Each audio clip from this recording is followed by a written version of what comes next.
के खेतों में ये दोनों शेल मिले हैं। रामकोट पुलिस ने इलाके को घेर लिया है। शेल को निष्क्रिय करने बम निरोधक दस्ता पहुंच गया है।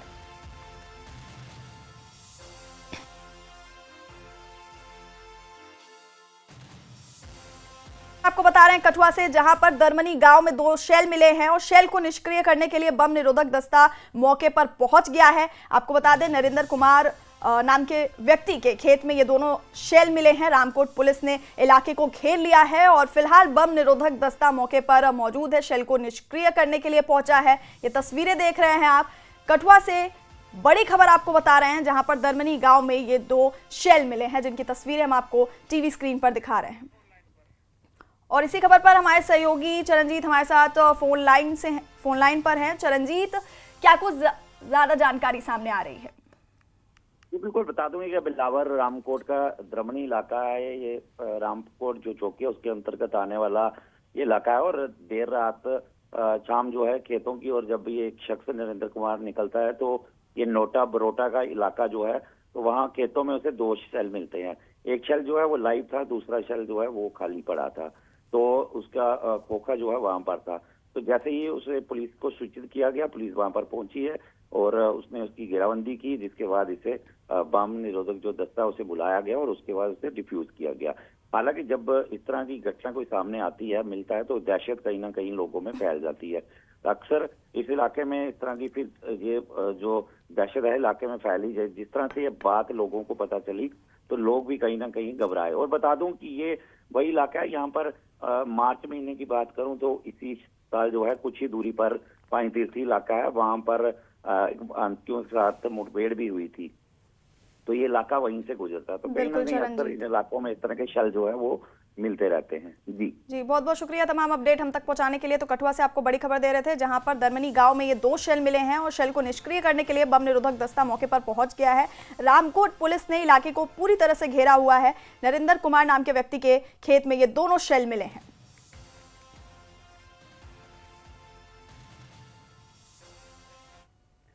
और खबरों में आगे बढ़ेंगे।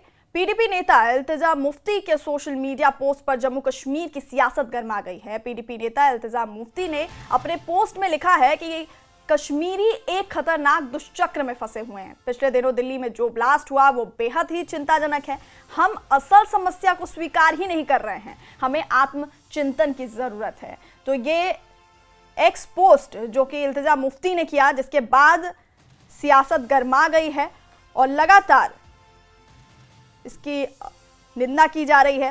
पीडीपी नेता इल्तिजा मुफ्ती ने ये सोशल मीडिया पर पोस्ट किया। जम्मू कश्मीर की सियासत इसके बाद से गर्मा गई है। इन्होंने पोस्ट में लिखा है कि कश्मीरी एक खतरनाक दुष्चक्र में फंसे हुए हैं और पिछले दिनों दिल्ली में जो ब्लास्ट हुआ है वो चिंताजनक है, लेकिन हम असल समस्या को स्वीकार ही नहीं कर रहे हैं और हमें आत्मचिंतन की जरूरत है।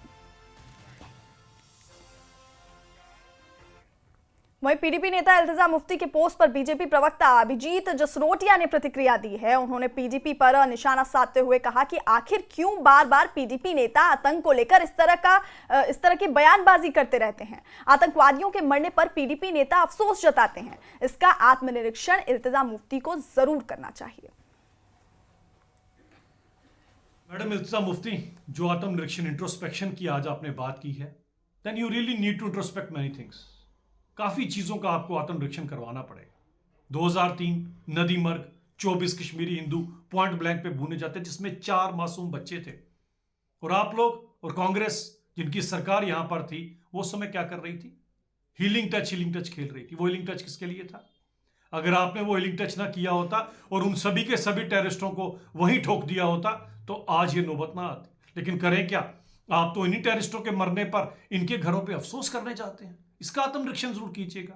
एक इंट्रोस्पेक्शन और कीजिएगा कि जब आपकी वालिदा यहां पर मुख्यमंत्री थी तो क्या बयान दिया करती थी? इन्हीं युवाओं को टॉन्ट करते हुए ये कहती थी ना कि क्या लेने जाते हो आप आर्मी कैंप के पास? दूध लेने जाते हो या टॉफी लेने जाते हो? उसका आत्मनिरीक्षण भी कर लीजिएगा एक बार। और जरा एक आत्मनिरीक्षण ये भी कीजिएगा, यानी कि इंट्रोस्पेक्शन कीजिएगा कि यूनिफाइड कमांड को हेड करते हुए एज ए मुख्यमंत्री पहली बार जम्मू कश्मीर के अंदर पैलेट गन किसने यूज की थी? किसने इन्हीं मासूम लोगों की आंखों तक को निकलवा दिया था उन पैलेट गन से? उसमें से एक मासूम आज ऐसा भी है जिसके दिमाग के अंदर तब का छर आज तक घूम रहा है और वो आज भी जिंदगी और मौत के बीच में जूझ रहा है। शायद आपको और आपकी मैडम महबूबा मुफ्ती को नहीं पता होगा, क्योंकि ऐसे लोगों को देखने आप नहीं जाते हो। आप तो जब कोई टेररिस्ट मर जाए उसके घर पे जरूर जाते हो। इसीलिए द स्टोरी ऑफ इंट्रोस्पेक्शन, यानी कि ये जो आत्मनिरीक्षण की कथा है, ये बहुत लंबी है। जब आत्मनिरीक्षण करने लगोगे तो यही सारे का सारा कश्मीर और यहाँ पर 1.5 लाख कब्रें और यहाँ पर जितना रक्तपात हुआ है, कहीं ना कहीं उसके तार आपके साथ जुड़े हुए मिलेंगे। और यह भी आत्मनिरीक्षण करवाइएगा कि आपका कौन सा ऐसा नेता था जो एनआईए की चार्जशीट के अकॉर्डिंग एक दरिंदा, एक खूंखार आतंकवादी जिसका नाम अबू दुर्जाना है, उसका जबरन विवाह, जबरन शादी, जबरन निकाह पुलवामा की मासूम बच्ची के साथ कौन सा नेता करवाने की फिराक में था या करवाया था। और एक आत्मनिरीक्षण अबू हमजा का भी करवाइएगा, जिसको आप ही के लोगों ने अप्रोच किया था कि हमें चुनाव जिता दीजिए, फिर भी आप चुनाव हार गए। इसीलिए जब आत्मनिरीक्षण द स्टोरी ऑफ इंट्रोस्पेक्शन चलेगी तो बड़ी लंबी स्टोरी है। शायद इतना समय ना कश्मीर के लोगों के पास है ना हमारे पास है। इसीलिए जो टेररिस्ट जहां मिलेगा उसे वहीं ठोकेंगे, उसी समय ठोकेंगे। आतंकवाद को लेकर बीजेपी प्रवक्ता अल्ताफ ठाकुर ने इल्तिजा मुफ्ती के साथ साथ नेशनल कॉन्फ्रेंस पर भी हमला बोला है।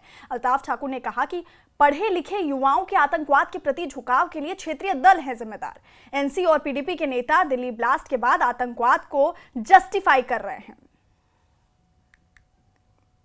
इस वक्त हमारे साथ भाजपा के senior leader spokes person Altaf Thakur जुड़े, मजीद बात करते हैं। ठाकुर साहब, किस तरह से देख रहे हैं, सपोज इल्तिजा मुफ्ती कह रही है कि वजह क्या है इसकी, जिस हिसाब से इस डॉक्टर की हाई पेइंग सैलरी थी उसके बाद भी इनकी आइडियोलॉजी इस तरफ जा रही है, तमाम कश्मीरियों को आज इस्लामोफोबिया की तरह अपने आप को जस्टिफाई करना पड़ रहा है, तो किस तरह से देख रहे हैं इन बयानों? देखिए, सबसे बड़ी वजह अगर आज कश्मीरी यूथ, खासकर जो एजुकेटेड यूथ अगर टेरर रैकेट ज्वाइन करना, उसमें अगर सबसे ज्यादा किसी का हाथ है वो रीजनल पार्टीज का है, चाहे वो नेशनल कॉन्फ्रेंस हो चाहे वो पीडीपी हो। आपने देखा दिल्ली ब्लास्ट के बाद ये टेररिज्म को जस्टिफाई कर रहे हैं, ये टेररिस्टों को ग्लोरीफाई कर रहे हैं। इवन यहां तक कि उमर का वीडियो सरफेस हुआ है सोशल मीडिया पे, वो खुद जिम्मेदारी ले रहा है कि मैं सुसाइड अटैक कर रहा हूं, और ये कह रहे कि उसके मकान को क्यों ढाया गया।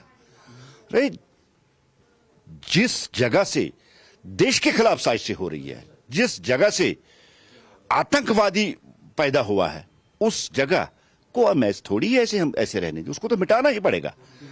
और दूसरी बात, मकान तो बन सकता है, चलिए आज नहीं कल वो मकान बनाएंगे, लेकिन जो 15 लोग दिल्ली ब्लास्ट में मरेंगे वो कब वापस आएंगे?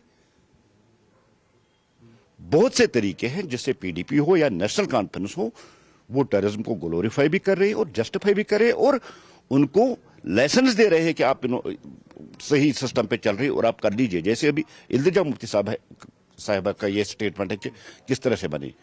मैं इल्तिजा मुफ्ती साहिबा से कहना चाहता हूं, छोटी बच्ची है, क्या आपको पता नहीं है ये किस तरह से हो रहा? अरे यही डॉक्टर देश के टैक्स से डॉक्टर बनते हैं, देश के लोग देते हैं, देश के मेडिकल कॉलेजों में पढ़ते हैं, और वहां से ये देश के खिलाफ साजिशें करें और वहां से ये टेररिज्म को ऑपरेट कर रही है, चाहे वो अल फला यूनिवर्सिटी हो चाहे जम्मू कश्मीर में हो। हमने देखा है, ये आज की बात नहीं है, मैं थोड़ा पीछे आपको ले जाता हूं। आप अगर कश्मीर में देखेंगे, एसएमएस से लेकर सिक्किम तक, यहां भी अच्छे खासे डॉक्टर जो दिन में ड्यूटी पे रहते थे और रात को जो आतंकवादी गोलाबारी में जख्मी होते थे उनको इलाज करते थे। ब्लैक शिप्स है, ये इनकी आइडियोलॉजी है, ये वही जन्नत और हुरों का झांसा इनको दिया गया है। जम्मू कश्मीर में कांग्रेस का कुनबा बढ़ गया है। जम्मू में कांग्रेस महासम्मेलन के दौरान कई नेताओं ने अपने समर्थकों के साथ कांग्रेस का दामन थामा। जुगल किशोर शर्मा, अब्दुल मजीद वानी, सुभाष गुप्ता और ब्रजमोहन शर्मा कांग्रेस में शामिल हुए। इस दौरान सभी नेताओं का पार्टी में स्वागत किया गया। कांग्रेस प्रदेश अध्यक्ष तारिक हामिद कर्रा, पार्टी महासचिव गुलाम अहमद मीर मौजूद रहे।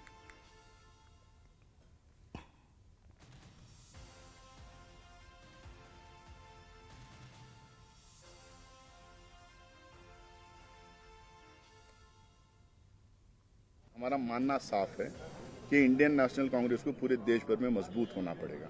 सेक्युलरिज्म को मजबूत करना है, नेशनलिज्म को मजबूत करना है, डेवलपमेंटल पाथ पे देश को डालना है, तो सिर्फ इंडियन नेशनल कांग्रेस वो कर सकती है। क्योंकि इंडियन नेशनल कांग्रेस को मजबूत करना जरूरी है।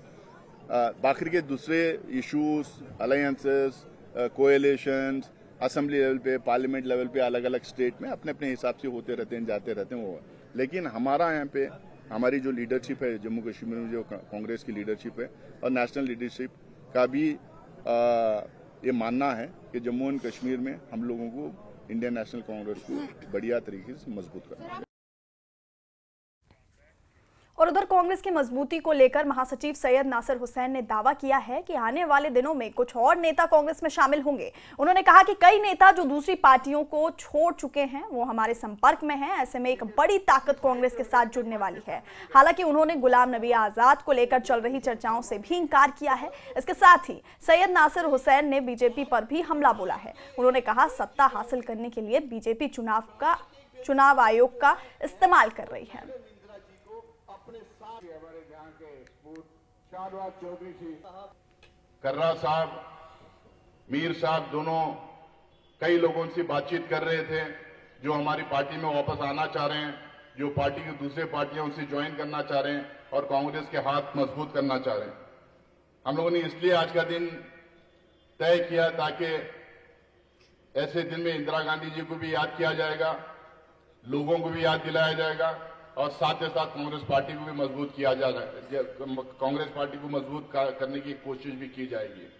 यकीनन इन लोगों के ज्वाइन करने से कांग्रेस पार्टी अलग अलग डिस्ट्रिक्ट्स में, अलग अलग असेंबली कॉन्स्टिट्यूंसीज में मजबूत जरूर होगी, लेकिन मैं ये जितने इनके ये तीनों के साथ में जितने भी लोग यहाँ पे बैठे हैं उनसे मैं गुजारिश करना चाहूंगा कि आप लोग सिर्फ अपने असेंबली कॉन्स्टिट्यूंसी नहीं, सिर्फ अपने डिस्ट्रिक्ट नहीं, सिर्फ अपने जात और धर्म नहीं, लेकिन आपको पूरे जम्मू कश्मीर और पूरे जम्मू कश्मीर के लोगों के लिए काम करना पड़ेगा। पूरे जम्मू कश्मीर में आप लोगों को घूमना पड़ेगा कांग्रेस पार्टी को मजबूत करने के लिए।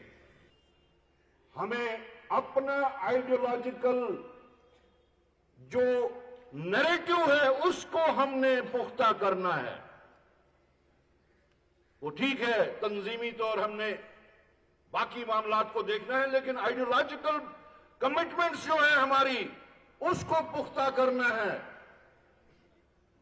हमने चाहे वो गांधीयन फिलॉसफी हो, चाहे वो नेहरूवियन फिलॉसफी हो, चाहे आज राहुल गांधी की फिलॉसफी हो, उन सब चीजों को साथ साथ चलाना है। तब इस आइडियोलॉजिकल बैटल ग्राउंड में